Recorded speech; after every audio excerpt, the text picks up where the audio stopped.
this week, but we know she's listening on the radio because her favorite part of the week is Medical Minutes.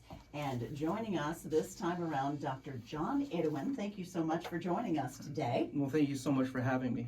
One of our friends from Cleveland Clinic Union Hospital, and you are an orthopedic surgeon, is that correct? Yep, I'm an orthopedic surgeon right at Union Hospital here in Dover, New Philly.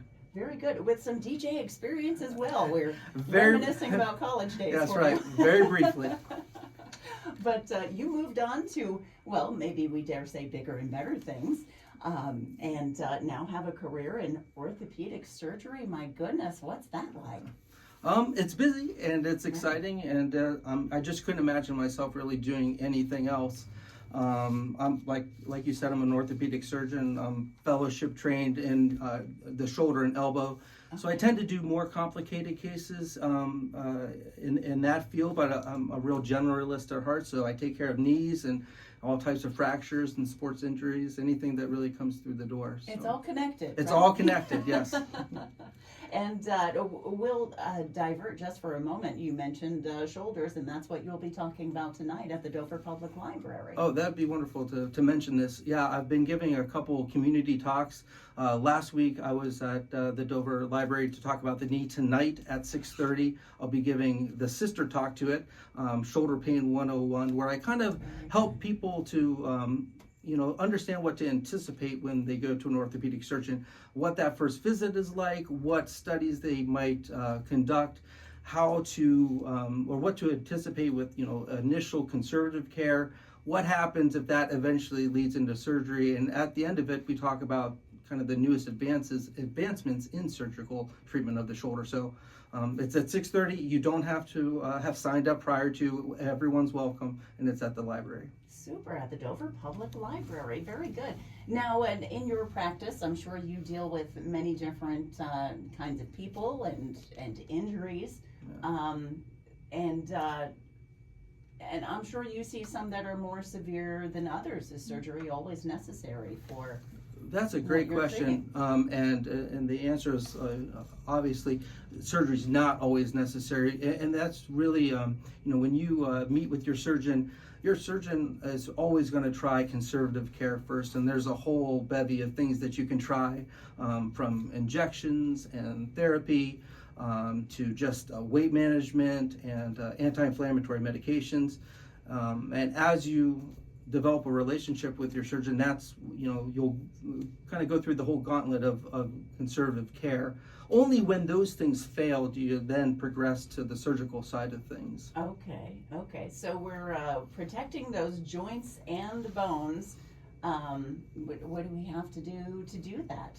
Well, the joints are meant to move, so really, we prefer that, yeah. Exactly. So a good starting point is to maintain your motion, okay. And so we do that a number of different ways. Obviously with good weight management, with good exercise, gentle range of motion exercises that are good for joints, non-impact exercises such as running is impact, so walking for me I prefer better. For most of my patients, swimming or ellipticals, okay. That's a good segue into conservative care. The physical therapist will oftentimes generate a home exercise program for patients. And one thing that patients often want to know is what causes arthritis or what brings arthritis about? And I always tell my patients it's really multifactorial. A little bit of it is genetics. You do get, the robustness of your joints does come from your parents a little bit. Okay. And it also depends on what type of job you have. If you're a librarian versus a construction worker, you're going to be harder on your joints. That makes a big impact. Whether you've had a previous surgery in the past or whether you've had a previous trauma, let's say when you were an athlete, you had an injury, those things can affect the rate that you progress to arthritis as an adult. Lifestyle, how active you are as you age, how well you keep your joints mobile, all those things. Plus, nutrition is also really important.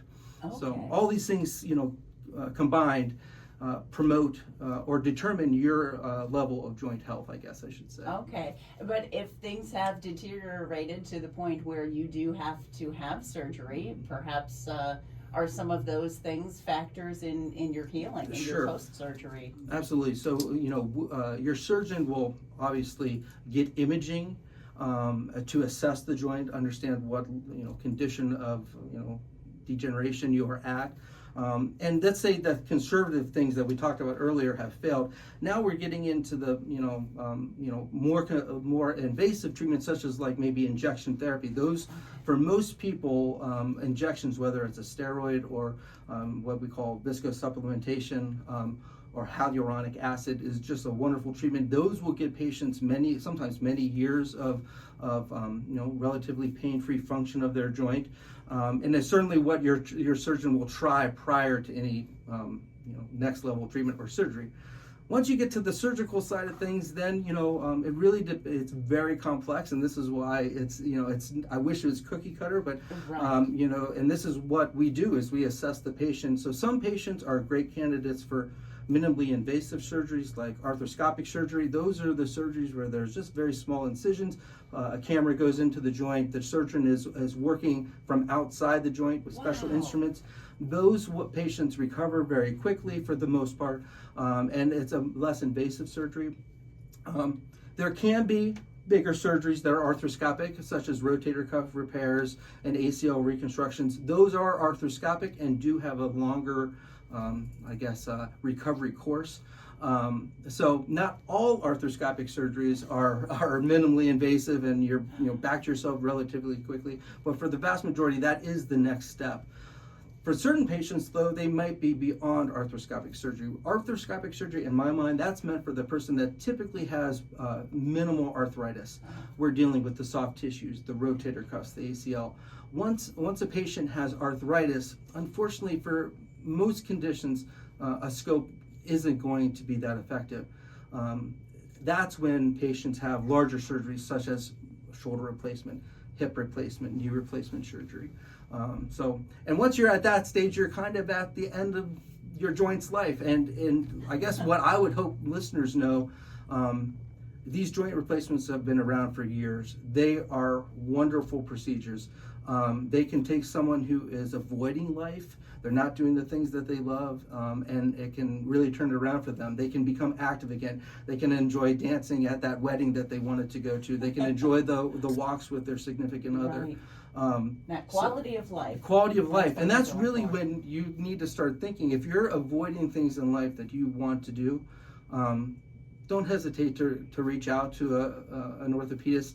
They're not, like I said, our first instinct is to try to treat it as minimally invasive as possible. And when that works, that's great. And when it doesn't, knee replacements, although daunting when you first hear you might need one, it's just a wonderful procedure. As someone who sees patients on both sides of it, when they come to my office and then after they fully recovered, I just couldn't imagine anything more rewarding than getting patients, back to their active lifestyles. And it sounds like from your description that the future is now. I mean, the procedures that you're doing now, and maybe you even know of things that are in the works and coming down the line. I would love to speak to that for just 1 second. Yeah. As a shoulder surgeon, there's certain new developments in shoulder surgery since I've even been in practice. For patients to have, not every patient needs this, but for certain patients that have very bad, bone degeneration, we are using CT scans to generate patient-specific guides that will guide the surgeon during surgery. So we get a CT scan, we use 3D printing to generate a patient-specific guide, and we actually, this is the cool part, we actually do the surgery on a computer prior to ever doing it on the patient. So when patients come in for a preoperative visit, I've already done their surgery on the computer. I know what the implants, what size it's going to be, how it's going to sit. I've already gone through the whole procedure so that when we get to the OR, we can reconstruct it with such precision and accuracy. And what's cool about these 3D printed guides is there's only one for your shoulder. It won't fit anyone else's shoulder. It's only for you. Wow. In the past, we used basic generic guides to help us reconstruct the shoulder, which were great, but there was a little more artistry here. Now the surgeon has the confidence that they've done it on the computer, they've gotten 3D imaging and a patient-specific guide that takes a lot of the guesswork out of it and assures you that you're reconstructing it the right way. That's fantastic. You don't just know what it should look like and how it should go. You're in there. You're doing Well, it. it's a great analogy is like when you used to go to get a pair of shoes, you would say, well, I think I'm a 6.5, and the person in the back would go, they would get a 6, a 6.5, and a 7. They would come out and you would try them on. This whole process of doing it with the CT allows us to know, we know exactly, not only do we know you're a 6.5, we know that you're a 6.5 wide, and we know how tight the laces need to be. It's that level of precision. And the next step with that is the robotic assisted surgeries that are now becoming almost universal. So anyways, the technology is amazing, and I really feel like I've enjoyed the fact that at the beginning of my career this was less prevalent, and I've watched it evolve, and now it's almost the standard of care. That's fantastic. The highly personalized care, that's just amazing. Yeah. Thank you so much for being with us, Dr. John Idoine. Again, we thank you for joining us, an orthopedic surgeon from Cleveland Clinic Union Hospital. And if you have any questions for him this evening, you can catch him at the Dover Public Library. What time is that program again? At 6:30. For Shoulder Pain 101. Shoulder Pain 101. It lasts about an hour. And one thing I'd like to say is a lot of the time is spent for patients or participants to ask questions. So it's very interactive. It's not so much a lecture as it is a question answer. So people seem to enjoy it. All right, Dr. John Idoine, thank you so much for joining us from Cleveland Clinic Union Hospital here on Medical Minutes on WJER.